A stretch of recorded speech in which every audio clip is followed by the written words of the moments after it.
This is week 2 of advertising and media communications.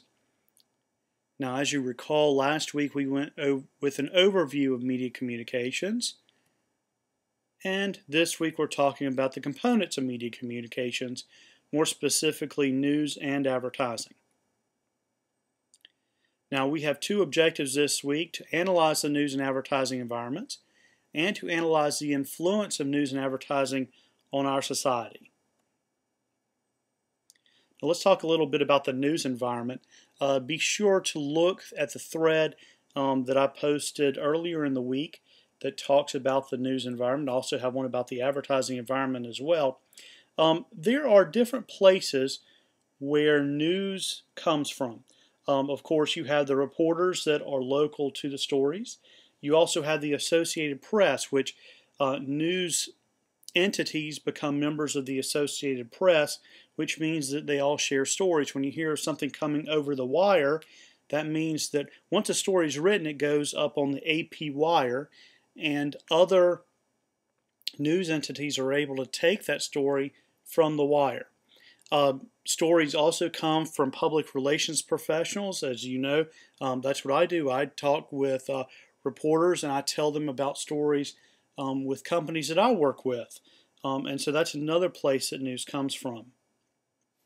Now, who's who in the news media?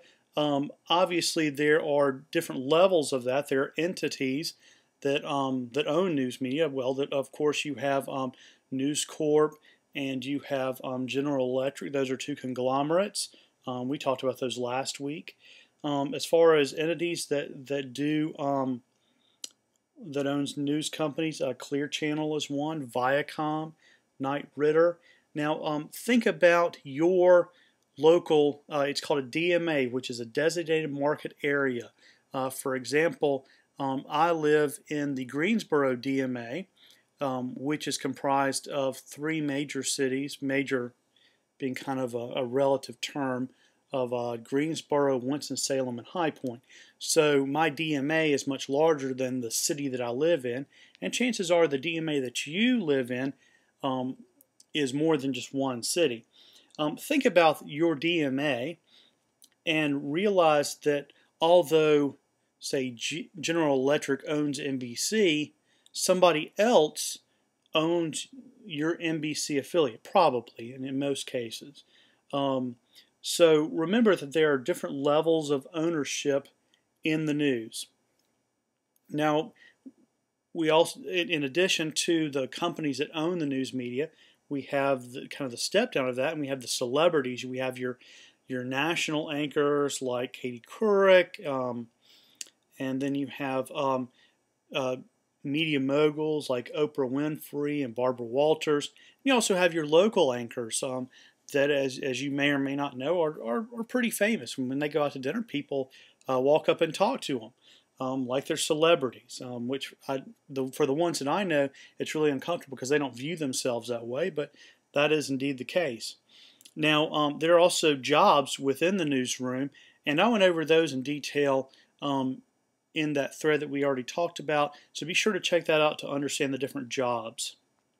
Now, there are major associations within the news. There's the National Broadcast Association, the Newspaper Association of America. Of course, those are for television and newspaper respectively. There's the Society of Professional Journalists, and there is also, for public relations professionals, there's the Public Relations Society of America. The shorthand of that is PRSA. And there's also the IABC, which is the International Business Communications Association. That's also for public relations professionals. Now let's talk a little bit about advertising. Again, there is a thread dealing specifically with advertising and who and the different jobs that are at an advertising agency. Now there are tons of different advertising agencies depending on what's hot right now. Some agencies are more important than others. The text that I have lists Omnicom, DDB Needham, J. Walter Thompson, Leo Burnett, McCann Erickson, BBDO Worldwide. There are tons of advertising agencies. Crispin Porter Bogusky is another big one. They're the ones that do Burger King that you may have heard of. There are also positions and job titles that we talked about, and there are also major associations of advertising agencies. There's the American Advertising Federation, or AAF, and then there's the American Association of Advertising Agencies, which is Quad A. Now, you may notice whenever you read a newspaper, they don't format a newspaper the same way that you, say, write your papers. Everything that you write for our class is an APA style. However, Associated Press style is what the newspaper is written in. Unless, of course, they choose to have their own style, like the Chicago style is a little different. But for the most part, everybody uses AP style. Now, whenever you write a press release, obviously you don't write that in APA style because you want to give it, you're communicating with newspaper people or broadcast people. They're accustomed to Associated Press style. That's what you send them, is Associated Press material. Now, when we talk about a press release, there is a difference between a news release or press release and a news story. When you send out a press release or a media release or news release, they all mean the same thing.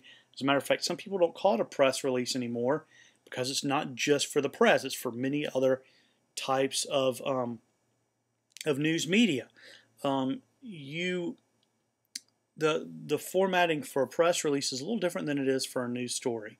A news story is you generally don't have, say, a boilerplate, which is the last paragraph in a media release. Is called the boilerplate. That's where you kind of give an overview of your company. Typically, those aren't printed, but it's important for the journalist to know. What you want to do is when you write a press release, you use that as a way to give the story idea to the reporter so that they can then cover it. Now, in some cases, your press release will appear in the newspaper or on the news read verbatim, which is great. You know that the news in there or the information there is accurate, so you definitely want to write it as if it's going to be printed. However, recognize that that's generally not the case. Generally, your media release is going to be used by the media people to create their story later. Now, copywriting is a general term used for writing advertisements. Now, copywriting doesn't follow any style. Generally, for grammar, most people follow APA or AP style just because it'll appear in a newspaper or on television where AP style is the norm. So most people write their ad copy in AP style, but for copywriting, you don't have to follow all the rules. Sometimes for effect, you don't use complete sentences. For me personally, it's terribly difficult to write copy for an advertisement because I'm accustomed to writing everything following the news, the rules of AP style, and that makes it very challenging for someone like me to be able to switch over and write without any of those rules.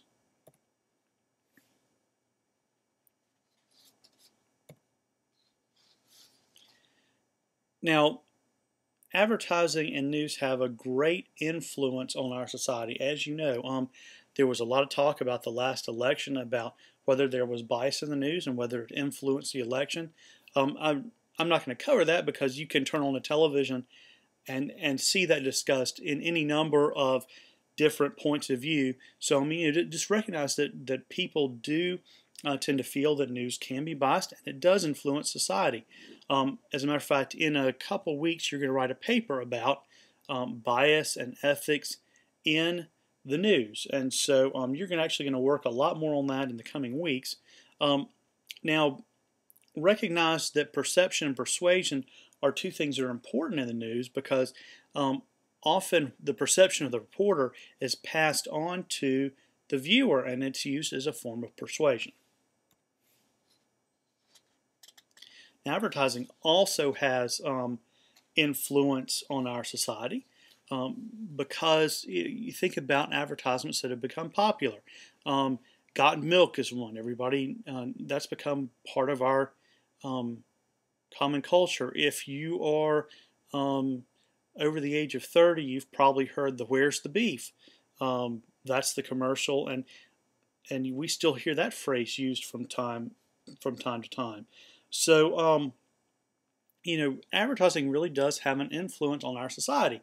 Also, YouTube advertisements that are popular um, become part of our culture because we email them to our friends to see them over and over. So that is one way, or a couple ways, that advertising is important in our society.